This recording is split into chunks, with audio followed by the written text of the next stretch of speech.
नमस्कार मित्रों, आपकी YouTube चैनल PCI हिंदी ज्ञान में आपका हार्दिक अभिनंदन व स्वागत है।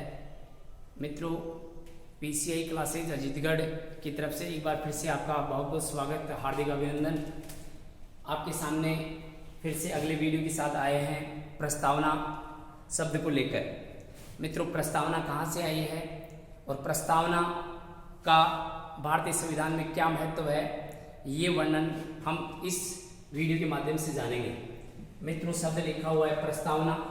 अब यहाँ पर जो प्रस्तावना शब्द है, इसके पहले हम स्रोत देख लेते हैं कि प्रस्तावना के मुख्यतः स्रोत कौन कौन से हैं। मित्रों, बात करें अमेरिका से, हम भारत के लोग जो प्रस्तावना की शुरुआत होती है, ये शब्द हमने कहाँ से ग्रहण किए हैं, तो अमेरिका के संविधान से ग्रहण किए हैं। इसके अलावा आगे प्रश्न पूछ लिया जाए कि प्रस्तावना की भाषा हमने कहाँ से ली है, भाषा शब्द आ जाए तो इसमें ऑस्ट्रेलिया को ग्रहण करेंगे।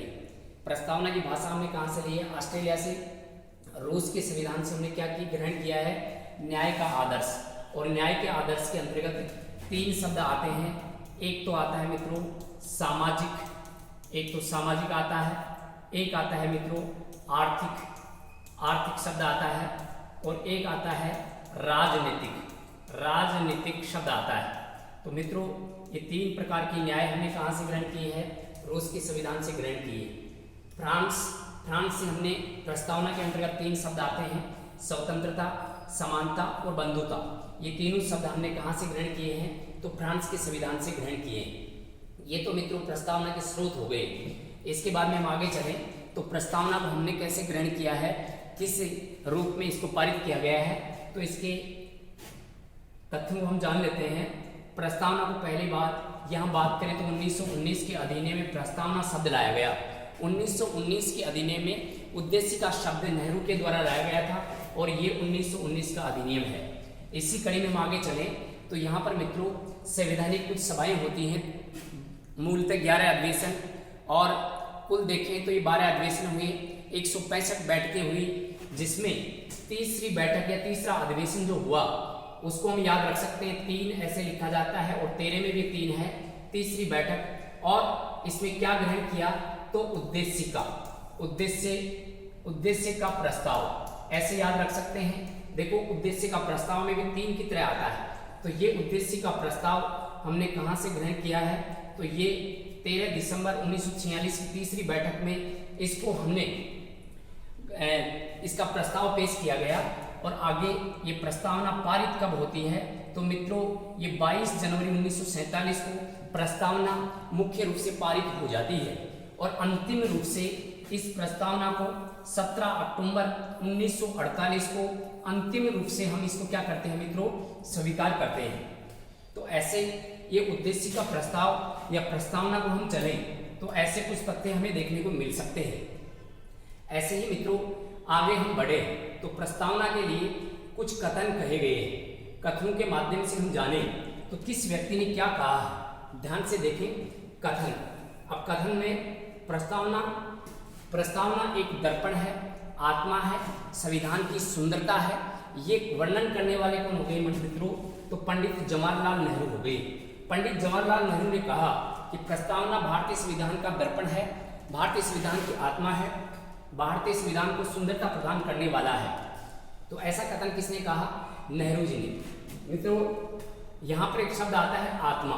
अब आत्मा कहने वाले कौन कौन व्यक्ति थे, इसके अंतर्गत हम देखें तो सबसे पहले आत्मा कहने वाले कौन हो गए मित्रों, जवाहरलाल नेहरू। इसके अलावा आत्मा कहने वाले सुभाष कश्यप हो गए, नेहरू के साथ में सुभाष कश्यप आ गए, और एक ठाकुर दास भार्गव ने भी आत्मा कहा है। और मोहम्मद हिदायतुल्लाह जो सर्वोच्च न्यायालय के न्यायाधीश रहते हुए राष्ट्रपति कार्यवाहक के रूप में रहे थे, इन्होंने भी अपने भारतीय प्रस्तावना को संविधान की आत्मा कहा है। तो आत्मा कहने वाले तो बात करें तो यहाँ पर जिन्होंने आत्मा कहा ये 4 व्यक्ति हो गए, जवाहरलाल नेहरू, सुभाष कश्यप, ठाकुरदास भार्गव और मोहम्मद हिदायतुल्लाह। इसके आगे हम चलें तो प्रस्तावना के लिए और भी कथन कहे गए हैं। क्या क्या कथन कहे गए हैं, ध्यान से देखिए। सुभाष कश्यप ने मूलतः क्या कहा, सुभाष कश्यप ने कहा कि संविधान एक शरीर है। संविधान क्या है मित्रों, शरीर है, और जिसकी आत्मा है वो प्रस्तावना है। यहाँ पर प्रस्तावना को आत्मा की संज्ञा दी। इसके अलावा इन्होंने एक कोटेशन और कहा कि यहाँ पर यह संविधान एक खड़ी अट्टालिका है, एक खड़ी मंजिल है, जिसकी आधारशिला किसको माना जा सकता है? प्रस्तावना को माना जा सकता है। यह कथन भी किसने कहा? सुभाष कश्यप ने कहा। बारकर महोदय ने क्या कहा? तो बारकर को आप बकरा बना दो, बकरा कुंजी को खा गया, चाबी को खा गया। तो ये बारकर महोदय ने क्या कहा कि भारतीय प्रस्तावना एक संविधान की कुंजी है। इसके अलावा के.एम. मुंशी ने क्या कहा? मुंशी बैठा बैठा कुंडली बनाता है, ऐसे हम याद रख सकते हैं। तो प्रस्तावना भारतीय संविधान की क्या है मित्रों? कुंडली है। इसको हम राशिफल कह सकते हैं, पंचांग कह सकते हैं। तो ऐसे मित्रों पंडित वाली बात आए तो के.एम. मुंशी हो जाएगा।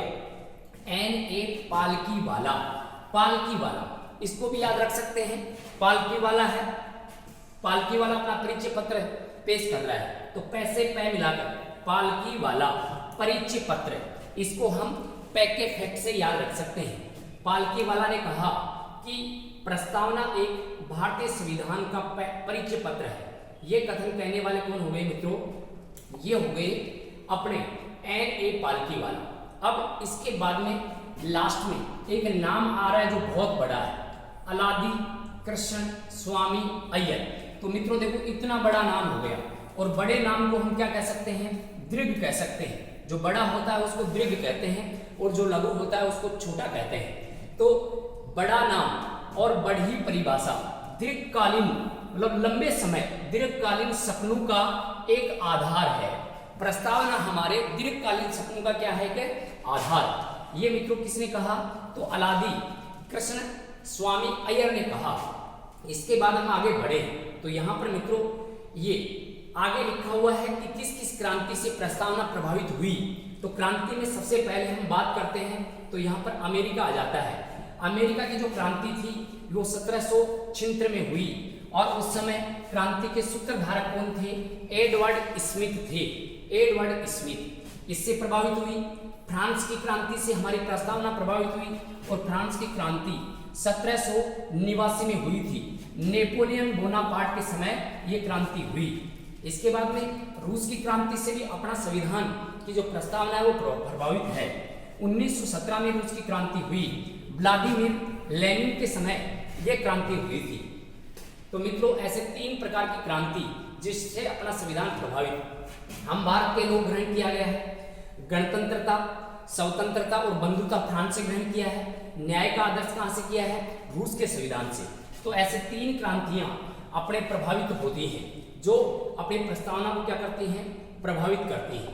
इसी कड़ी में हम आगे चलें तो यहाँ पर मित्रों प्रस्तावना में शब्दों का प्रयोग कई बार एग्जाम में पूछा जाता है कि किस शब्द का प्रयोग कहाँ हुआ और कितनी बार हुआ। तो यहाँ पर मित्रों सबसे पहले हम चलते हैं नागरिक शब्द का प्रयोग। नागरिक शब्द का प्रयोग एक बार ही होता है।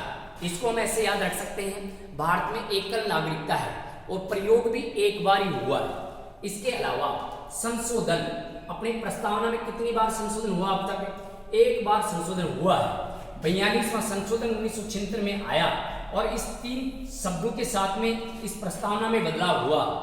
संशोधन 1976 में 42वां संशोधन 3 शब्द जोड़े गए। कितने शब्द जोड़े गए आपस में? 3 शब्द आपस में जोड़े गए। ऐसे याद रख सकते हैं, ये ठीक हो गया आपस। एक का मतलब हो गया अखंडता, पै का मतलब हो गया पंथ निरपेक्षता, और से का मतलब हो गया मित्रों समाजवाद। ऐसे 3 शब्द हमने संशोधन के तहत जोड़े हैं। तो ये शब्दावली हो गई संशोधन शब्दावली। एक बार संशोधन हुआ, 3 शब्द जोड़े गए। कई बार एग्जाम में प्रश्न पूछा जाता है। इसके बाद में हम आगे बढ़े तो यहाँ पर संविधान, मुख्यतः प्रस्तावना में संविधान शब्द का प्रयोग कितनी बार हुआ मित्रों? तो 2 बार हुआ है। कितनी बार हुआ है? 2 बार। भारत शब्द का प्रयोग कितनी बार हुआ है? 2 बार हुआ है। और न्याय शब्द का प्रयोग कितनी बार हुआ मित्रों? 3 बार हुआ है। ये पीछे भी आपको बताया था 3 बार। सामाजिक न्याय, आर्थिक न्याय और राजनीतिक न्याय, ऐसे 3 न्यायों का उल्लेख मिलता है, और ये न्याय शब्द का उल्लेख 3 बार हुआ। इसके बाद में हम आगे चलें तो स्वतंत्रता शब्द का प्रयोग प्रस्तावना में कितनी बार माना जाता है मित्रों? 5 बार माना जाता है। कितनी बार माना जाता है?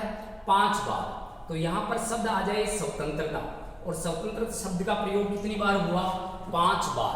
कौन कौन सी स्वतंत्रताएं हैं? विचार व्यक्त कर सकते हैं, विचार ला सकते हैं माइंड में, फिर उनको अभिव्यक्त कर सकते हैं, विचारों की स्वतंत्रता, अभिव्यक्ति की स्वतंत्रता, विश्वास होना चाहिए तो विश्वास की स्वतंत्रता, धर्म की स्वतंत्रता और एक उपासना की स्वतंत्रता।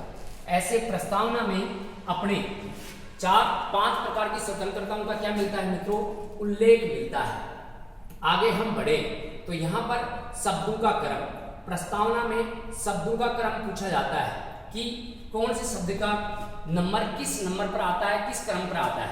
सबसे पहले 1 नंबर पर हम बात करें तो हम भारत के लोग, ये प्रस्तावना की शुरुआत होती है और ये शब्द हमने कहाँ से ग्रहण किए हैं? अमेरिका के संविधान से ग्रहण किए। संपूर्ण प्रभुत्व संपन्न, ये शब्द दूसरे नंबर पर आता है। किस नंबर पर आता है मित्रों? दूसरे नंबर पर। तीसरे नंबर पर आता है समाजवाद। तीसरे नंबर पर किसका वर्णन किया गया है? समाजवाद का वर्णन किया गया है। फिर से हम भारत के लोग, संपूर्ण प्रभुत्व संपन्न 2 नंबर, समाजवाद 3 नंबर हो जाएगा। 4 नंबर पर क्या आएगा? पंथ निरपेक्षता। 4 नंबर पर क्या वर्णन किया गया है? पंथ निरपेक्षता का वर्णन कौन से नंबर पर? 4 नंबर पर। 4 के बाद में लोकतंत्रात्मक गणतंत्र व्यवस्था, ये हमने फ्रांस से ली है और ये वर्णन कौन से नंबर पर कर रखा है? 5 नंबर पर कर रखा है। 6 नंबर पर न्याय शब्द का उल्लेख मिलता है और न्याय शब्द हमने कहां से लिया है? रूस से लिया है। न्यायपालिका हमने अमेरिका से ली है, लेकिन न्याय शब्द का उल्लेख प्रस्तावना में रूस से ग्रहण किया गया है, जिसमें 3 प्रकार की न्याय मिलती है। ये पीछे हम पढ़ चुके हैं, सामाजिक, आर्थिक और राजनीतिक न्याय। स्वतंत्रता शब्द, इसका प्रयोग 7वें नंबर पर होता है और कितने प्रकार की स्वतंत्रताएं हैं? 5 प्रकार की स्वतंत्रताएं हैं। अभिव्यक्ति, यहाँ विचार की स्वतंत्रता, अभिव्यक्ति की स्वतंत्रता, इसी क्रम में हम चले तो विश्वास की स्वतंत्रता, धर्म की स्वतंत्रता और उपासना की स्वतंत्रता। ऐसे स्वतंत्रता शब्द का प्रयोग 7वें नंबर पर किया गया है। 8वें नंबर पर समता का प्रयोग किया गया है। समता का वर्णन मित्रों अनुच्छेद 14 में मिलता है और ये समता शब्द 8वें नंबर पर लिखा हुआ है। 9वें नंबर पर क्या है मित्रों? बंधुता, और ये बंधुता शब्द हमने कहां से ग्रहण किया है? तो ये मित्रों हमने फ्रांस से ग्रहण किया है। बंधुता 9वें नंबर पर आती है। ऐसे हम बात करें तो अपने संविधान में शब्दों का ये क्रम हो गया। शब्दों का क्रम, एक बार फिर से ध्यान दें, यहाँ पर शब्दों का क्रम मित्रों, चैनल को सब्सक्राइब कीजिए, ज्यादा से ज्यादा शेयर कीजिए, आप लोगों को बहुत ही फायदा मिलने वाला है। यहाँ पर शब्दों का क्रम, हम भारत के लोग, संपूर्ण प्रभुत्व संपन्न, समाजवाद, पंथ निरपेक्ष, लोकतंत्रात्मक, न्याय, स्वतंत्रता, समानता और बंधुता, ऐसे क्रमशः इन 9 शब्दों का प्रयोग किया गया है जो अपने संविधान में क्रमशः हैं। मित्रों कैसा लगा? अच्छा लगा होगा। आप ज्यादा से ज्यादा इनको अभ्यास कीजिए, बार बार इन पर कई बार प्रश्न पूछे जाते हैं, तो ऐसे आपको ध्यान रखना है। धन्यवाद मित्रों, जय हिंद, जय भारत।